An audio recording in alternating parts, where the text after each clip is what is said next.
Hello and welcome.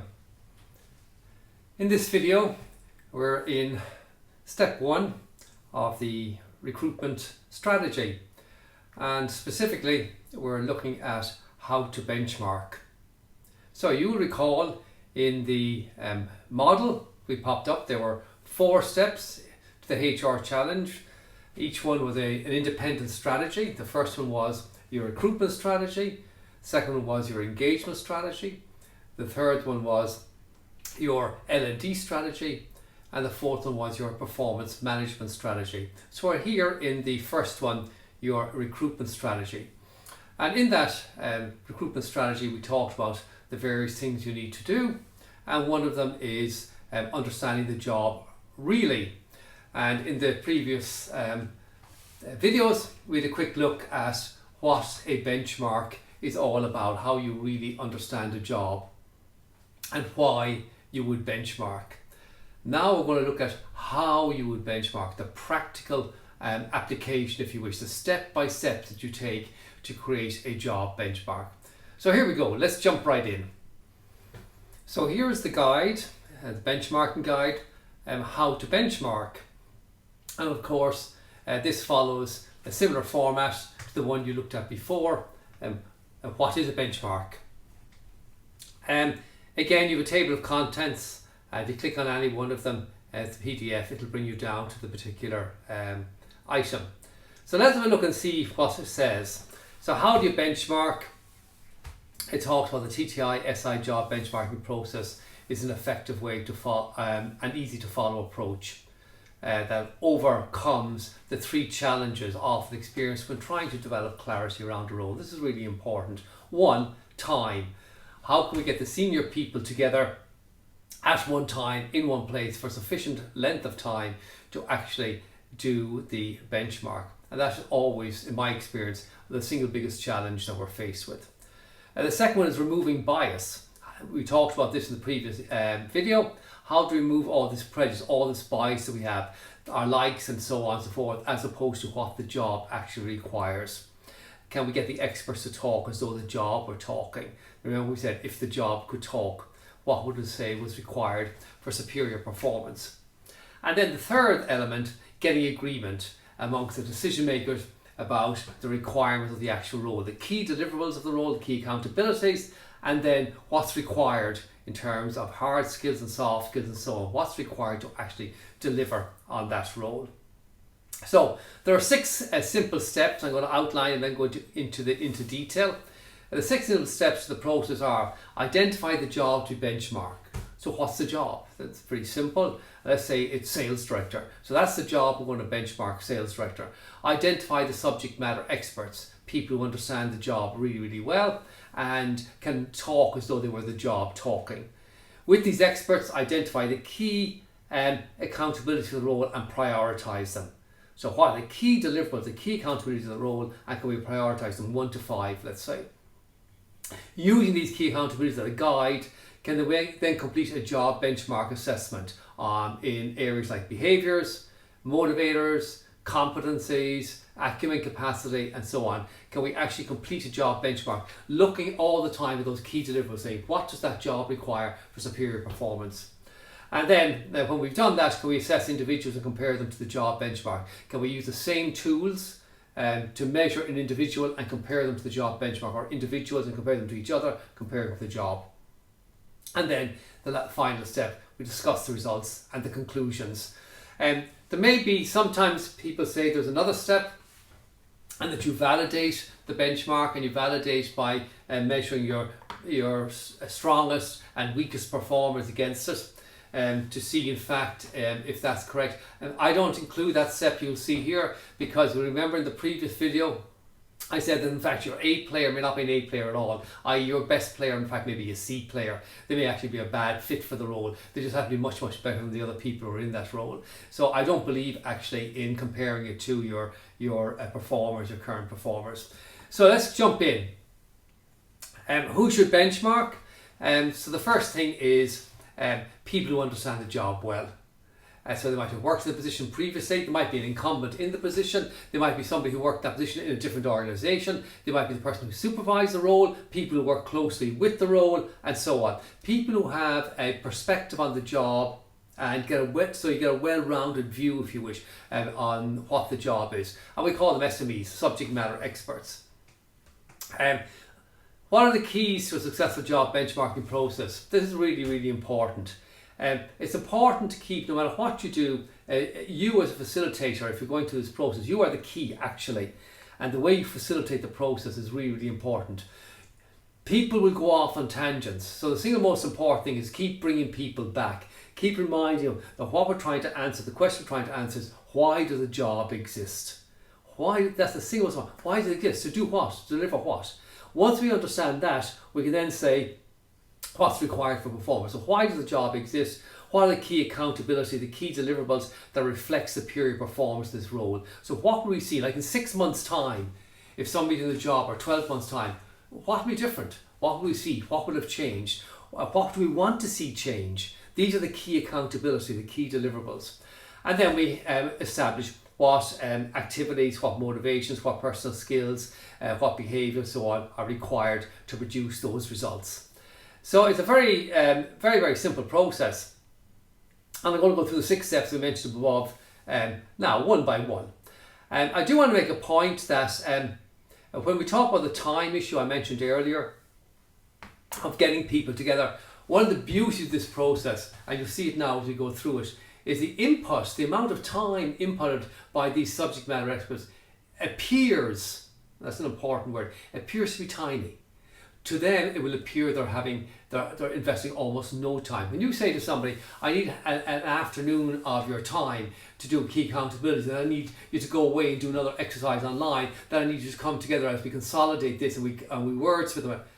It's not going to happen. Getting people together one time just won't happen. This way, using technology and you as the wordsmither and the facilitator, you'll see that in fact the total investment is a couple of hours spread over a period of time and they don't even notice it. Okay, the first thing is clarify the job. So review all the information you have on the job. What's available in terms of job descriptions, man specs, whatever information you have, information on previous incumbents, put it all together and understand. Try and understand in advance what the history of the job has been, how success has been measured, and how it fits into the organisational strategy. And try and develop some clarity in your own head around that before you do anything else. Then identify who are the stakeholders going to be, who are these subject matter experts going to be. So you clarify who they are, you select them and you brief them. And these are the people, as we said, with direct connection to their job, and their expertise will help you create the job benchmark. So identify who these people are, brief them on the process, and you'll see the process in a moment, and share whatever information is available that you think is appropriate. Verify their commitment to participate. Make sure you understand how little time is required and get their commitment to participate in this process so that you can do it in a structured way, in an efficient way, so people come out very, very quickly, let's say in a week, and they've invested a few minutes of time, and all of a sudden they have a job benchmark. They go, wow, that's really what you want.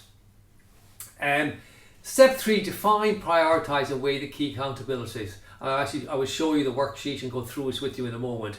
So you email the subject matter experts 5 questions, and again I'll go through that in a moment and show you the email. And you ask them to respond to you in let's say you give them a week. Typically I send this out on a Monday, and I say to people, listen, I've booked you in for Tuesday afternoon at 3 o'clock, but for a 1 hour session on this. But in advance of that, I need you over the following week, when you've got time, I need you to reflect on the role and respond to this email. So you get the email, stick it into drafts, and every time you have an insight, just pop it into the email. And then at the end of the week, send it to me, and I need it the latest at 10:21 or something, I say, or 10:25 and a half. I send them some funny time, sort of burn it into their brain. And my experience has been that you in fact get them back on a Sunday afternoon, they're at home on Sunday and they're thinking about it, they've done the work over the week, I'll show you what that is in a moment, and they say, oh yeah, I better finish it off. They finish it off, they shoot it off to you. So prioritise and weigh the key accountabilities with them. So you send them the email, you get the response back, you wordsmith that response into key accountabilities, and with them you agree what those key accountabilities are, that everybody's happy that you've got them right, and you rank them 1 to 5. And you end it with 3 to 5, no more than 5 key accountabilities. Then you finalise, when you've done that, you finalise the exercise. You make sure that everybody's in agreement and sort of come to a final consensus and say, if we had to remove one accountability, which would it be? Sorry, the exercise I use, and make sure that's ranked number 5, then the next one's ranked number 4. Do it in a reverse order. If we had to drop one, which would it be? And then step 5, complete the job report. When you have those key accountabilities, you go and complete the job report, the behaviours required for the role, the motivators, the competencies, the acumen, capacity. You actually fill in the assessment online and you get a report out at the end. And then with the subject matter experts, you share the report with them, share the key accountabilities, share the report, and come to agreement on that this is what the job requires. So let's look at them one by one. So how to define the job's key accountabilities. So let's, as we said in step 3 there, we email the subject matter experts, and here's what we say. Something, hello John, thank you for participating in the briefing session for the job benchmark and the recruitment process concerning the sales manager or sales director role. And then we explain what the personal key accountabilities are. This says there in the email, and then we work our way down here to the 5 questions. And the 5 questions we want to, and we say to them here, please try to enter the mindset of if the job could talk.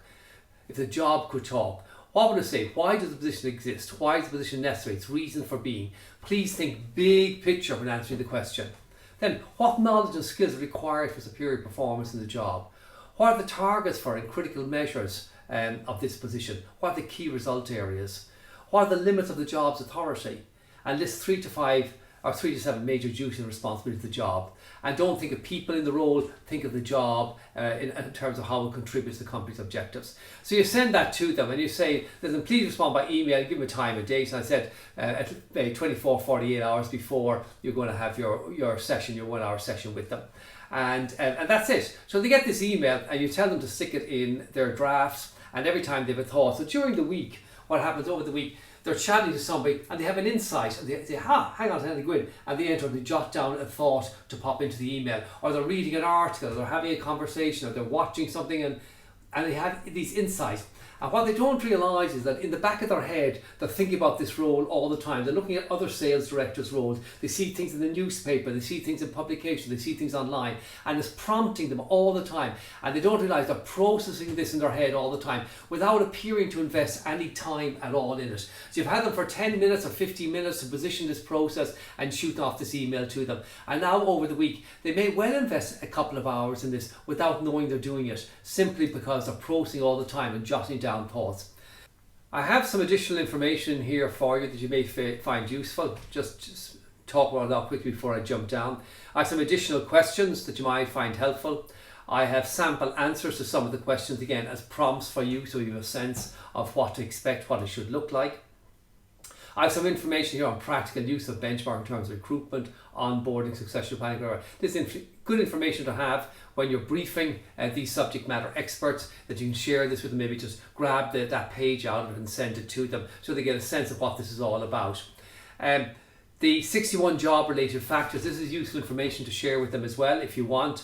It talks about the 12 behavioural traits, the 12 intrinsic motivators, driving forces, the 25 competencies or skills, and the 12 acumen capacity indicators that you can use in this. So you can see all the documentation here and what they all are, and it lists them all out. So again, you can share this information if you want, if you think it's of value to them. And here you have just a couple of graphics here. One is the ideal candidate form details, and again you can take that as a model if you wish, and say that you want to actually create a model of your own of what the ideal candidate form will look like, and may well want to share this with these people as well. So again, you see there's some information there on the ideal candidate form.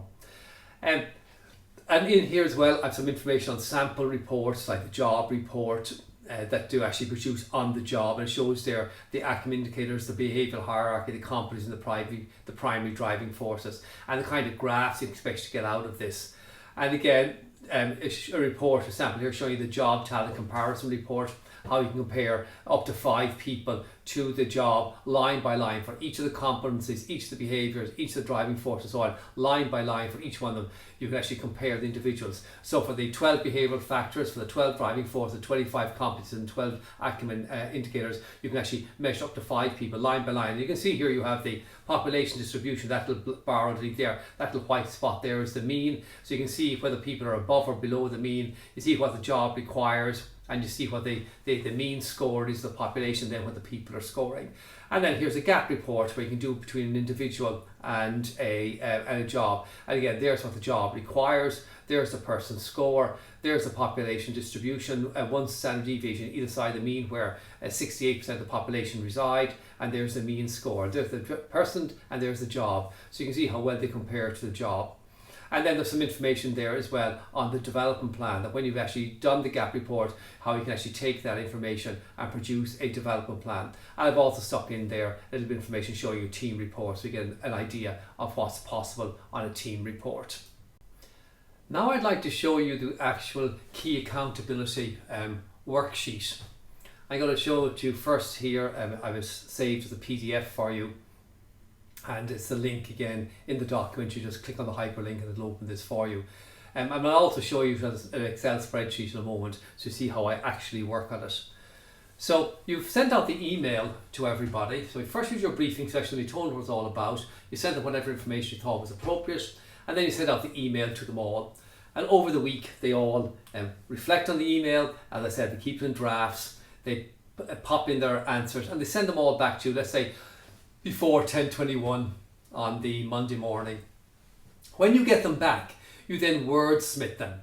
So you take them and you wordsmith them, and you wordsmith them into key accountabilities. So let me show you examples of this. So here's the worksheet. So organisation name, the position, the stakeholder, i.e. the subject matter experts, and the date. And here, reason the job exists, a category, a key accountability statement, rank, time, metrics, lead and lag indicators. Now this over here is something that happens after this event. This is more about performance management when we get to that particular point. Right now you're really interested in the reason the job exists, the category, the key accountability statements, the rank and the time. That's really what you're interested in. And here I want to show you a couple of examples. So here's one for a financial controller. And here the person got all the all the answers to the email, the 5 questions. And imagine you have 5 subject matter experts and 5 questions, and they give you 5 answers each. You end up with something like 125 statements. And I'll show you in a moment how you actually rank them and make sense of them and create this. But here are the key accountabilities done. You can see somebody's crafted them, 5 key accountabilities. They've got a category heading for each one. They've got a metric written in here for each one, what it looks like, and they've an importance ranking 2, 4, 1, 5, 3, and the time weighting, how much time do they think to be spent on each one of them. Here's one with a little bit more detail in it. So here's one that somebody was working on for a commercial accountant, and here you can see some of the answers that came into the email. Big long list of these, and somebody went along here, they highlighted the key in red, the key thing that was being said, they thought in that particular answer. And let's say that you're 5 people, 5 questions and 5 answers to each question, to 125 big long statements here. Then somebody then went through and said, oh, that's a category A. That could have been, for example, A could have been a future commercial, let's just say. And then they went through and found another one and said, oh, that one's B, that one's C, that one's D, that one's A again, that one's C again, that's one D again. And when they're all organised like that, then just dash to sort them. You get all the A's together, all the B's together, all the C's together, or you just give them a name, like MIS or commercial or whatever it is. And you then say, you look at all these A's here or whatever it is that you've named them, and you create a statement out of it. You say, what's everybody saying? In all these answers, what are they saying? And can I craft some simple statement out of it? So here, business partner with fast-paced sales and operational team members to create analysis-based financial models, strategies, plans, budgets and forecasts, allowing for clear decisions and actions to achieve growth and profit targets and build shareholder wealth. I actually remember this exercise. I remember doing this with the clients. I remember this one when it happened. So you can get a sense of it. Here's another one, and it looks a little bit different. You can see down here, this one was for a HR advisor. You see down here why the position exists, all the answers, and a person had a big long list of all the answers that they had down there. And then they put headers on them, so compliance and employment law, engagement, employee engagement development, employee relations, and so on. And they gave them headers, and they data sort them then by the headers, and they put up the categories here, craft them into key accountability statements. They added it, they did their own version of this. Is it what does success look like? Okay, the metrics, they put them down there and broke it out into key metrics, ranked them 1 to 5, and put the time allocation in. Here's another one. This one's called Head of HR, and again you can see it looks a little bit different. Everybody seems to want to do their own version of it when they do it, but that's okay as long as the broad principle is followed. We take the answers, we craft the key accountability statements, we say what success looks like, we get everybody together, we rank them 5 to 1 in reverse order until we get them, and we may have some metrics out there as well. Here's another one for CEO. Again, you can see it looks a bit different there with the big long list, and they data sort them again into strong board shareholder relationships, finance, operations partners, sales, and the number there behind is just the number of answers they got for each one of them. And then they wrote key accountability statements for them. Here's another one for CEO again. You can see it. Everybody, as I say, does their own version of it. Here's another one for CEO. Here's one for operations. So there they had the key accountability statement, the metric and KPI, the ranking. Again, somebody's done a little bit strange, this one. The percentage for each one. And then the comments on it. About management on it and the bonus structure. So they've actually done quite a bit. And then they written some sort of summary statement up here on this one. Another one here, that one was for a operations director. This one's for another one, COO, Chief Operations Officer. Again, you see it looks a bit different, but you can see the broad principle of how this is done. And I've left loads of examples in there for you. And let me show it to you now in the actual Excel spreadsheet. So in here I've got a blank spreadsheet that I can use each time I want to start and do one. Here's one for financial controller done out. You see I showed you that one. An accountant, a HR advisor, HR head, CEO, CO2, CO3, CO4, ops, CO2, CO2, and so on, CO3, a general manager, a product and innovation director, a customer experience director, a sales director, a sales manager, a field sales manager, a new business development manager, again another new business development manager, another version of it. So you can see here that it's just a simple spreadsheet. I'm just going to go up to the end here and show you one in maybe a little bit, find on here, this one. So you can see here, I showed this one earlier. Here's one, commercial accountant. There are the questions, the top 5 questions, and then the supplementary questions that are in the document that I showed you earlier in the guide. And here were all the answers they got in. So here we have 59 columns here. So they're all the answers they got back in. They color code them here, trying to identify the key things they thought were important, whoever's doing the wordsmithing. And then they data sort them. They gave them a heading A, B, C, or D, whatever. Data sort them into there's all the A's. So here we have all the answers to the A's. And they crafted this statement from it. And then we had all the B's, and they crafted this statement from it. And this one from the C's, this one from the D's, the E's, and the G's. I don't know where the F's are. I think they're hidden there somewhere.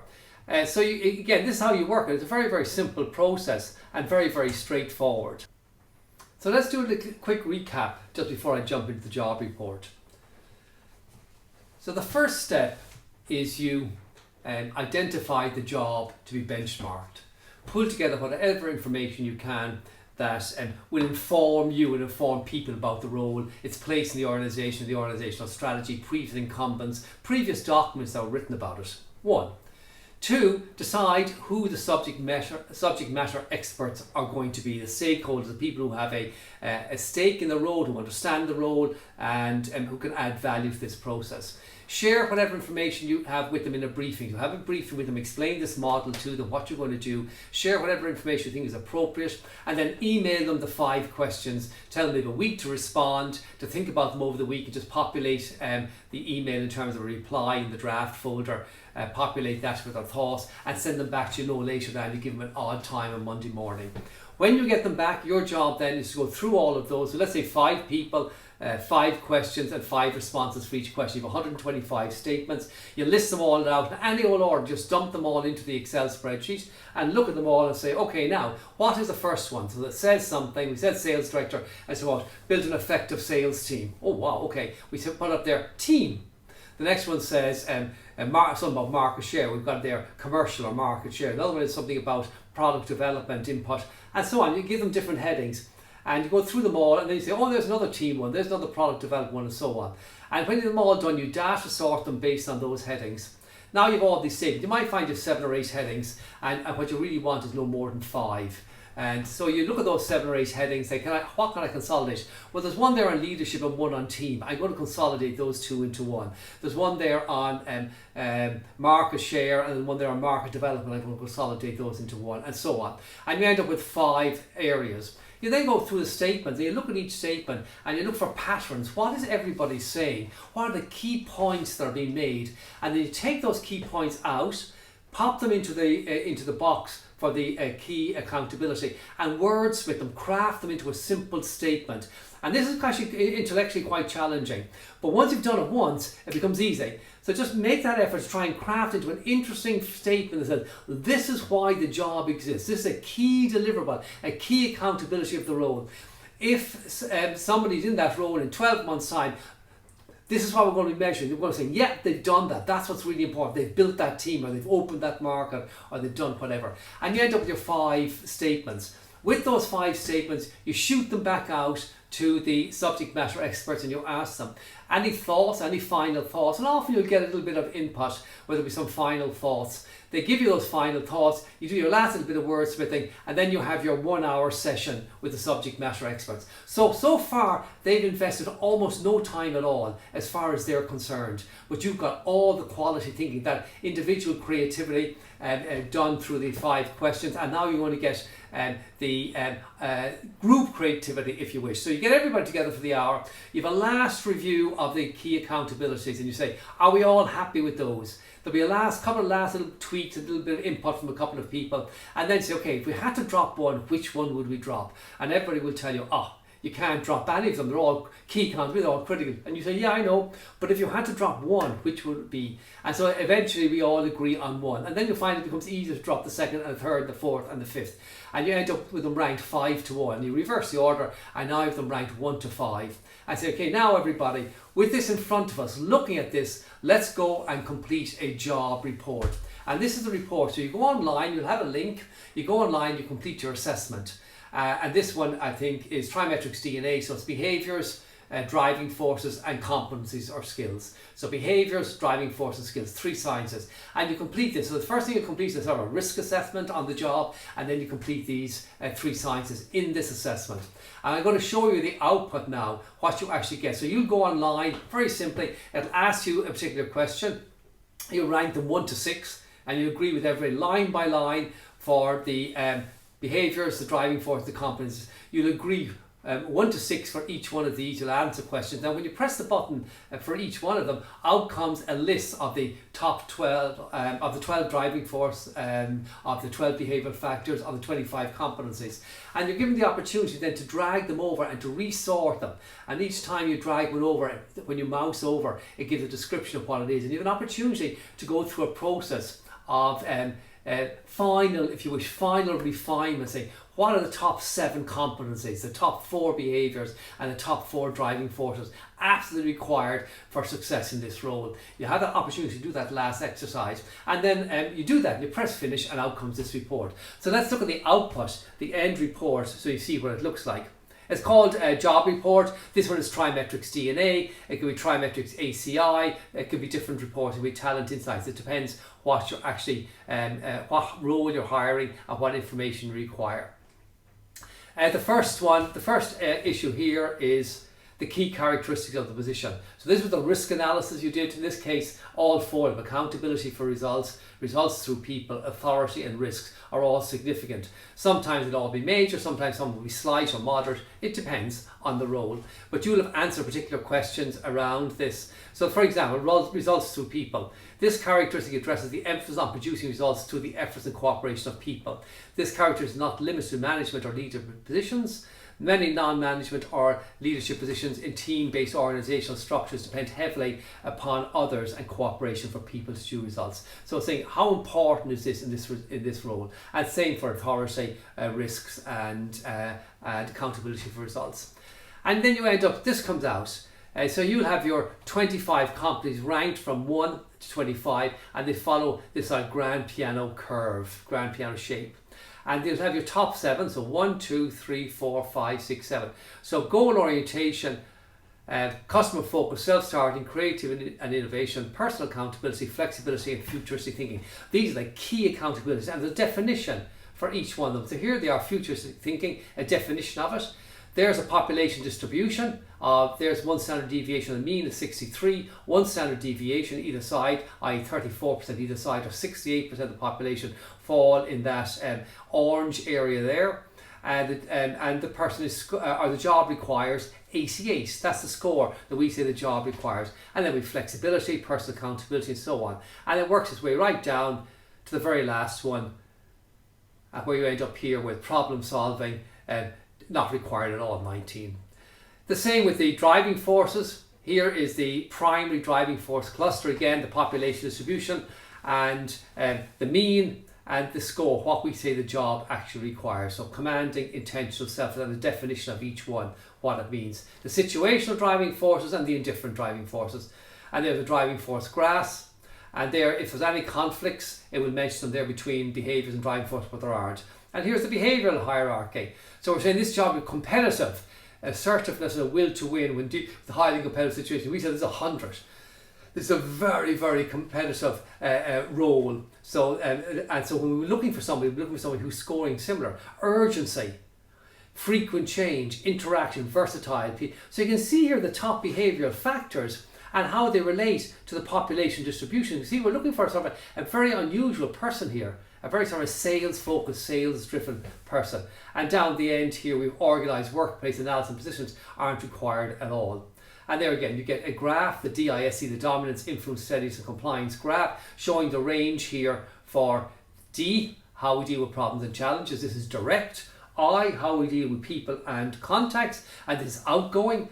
S, how we deal with pace and consistency, and this is dynamic.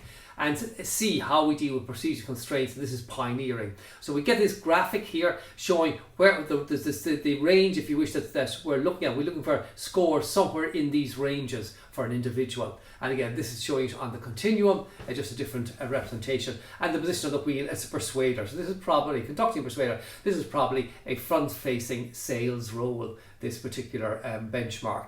Oh yeah, VP, the VP of sales, it's probably VP of sales.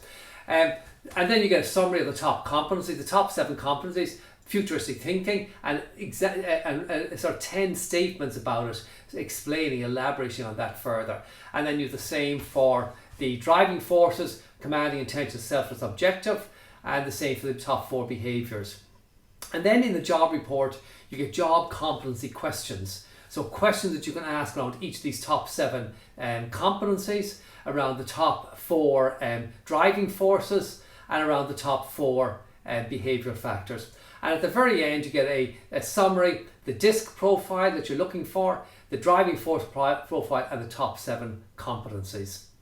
So now I want you to imagine you've done this exercise. Now what you have in front of you, well, what you have is you have a statement of accountability, the key accountability statements, ranked 1 to 5, the time allocation and a metric of success for the role, agreed by the people who have a stake in that role. And you have a profile of the job. In this case, we looked at behaviours, driving force and competencies, and the risk factors. A profile of the job, what behaviours, what driving force and what competencies are required for success in this role, as agreed by the stakeholders, these subject matter experts, looking at the key deliverables of that role. This is a very, very powerful place to be. Now you're in a position to take the next steps, to go further. And then, of course, the next steps going further are from that information, you extract from that information the information that you need for an advert a recruitment strategy, whatever it is, that will attract the right kind of people, that they will read it and that will resonate with them because that's the profile that they have. They're the things that they are interested in. They're the rewards that they are looking for. They're the skills that they've developed. So they say, wow, this is me, this is what I really want. And then of course we go through the whole process, the top grading process that we'll be talking about as we go through all of this. But you go through that process and you select and you screen and you compare people to the job and you find the people who actually have the match that is required.